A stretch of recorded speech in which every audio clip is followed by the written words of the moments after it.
Nous entrons dans une deuxième phase, la phase de résilience, comme l'a indiqué le président de la République, où il s'agit de soutenir tous les secteurs qui sont aujourd'hui les plus menacés par la crise et dont les difficultés pourraient entraîner en cascade des faillites dans nos territoires, de PME, de TPE qui sont sous-traitants des grands donneurs d'ordre. Nous présenterons mercredi prochain, avec Gérald Darmanin, un nouveau projet de loi de finances rectificative qui vise à organiser cette relance sectorielle.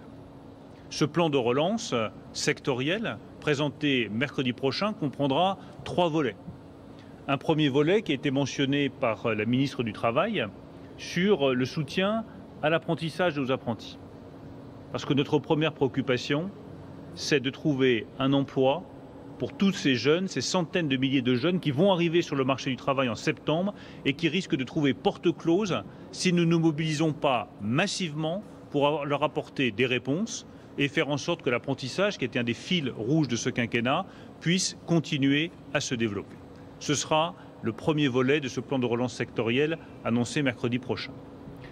Le deuxième volet, ce sera toute une série de mesures de soutien aux secteurs les plus menacés qui vont représenter 40 milliards d'euros de mesures de trésorerie ou de dépenses budgétaires supplémentaires pour soutenir ces secteurs et éviter que des pans entiers de notre industrie soient fragilisés. Après ce temps de réponse sectorielle, ce sera le plan de relance national qui sera annoncé et présenté par le président de la République à la rentrée.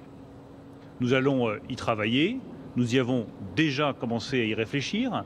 Nous allons poursuivre les consultations, en particulier avec les partenaires sociaux, parce qu'il s'agira non seulement de relancer notre économie, mais aussi de répondre à un certain nombre de problèmes structurels de notre économie qui restent aujourd'hui sur la table.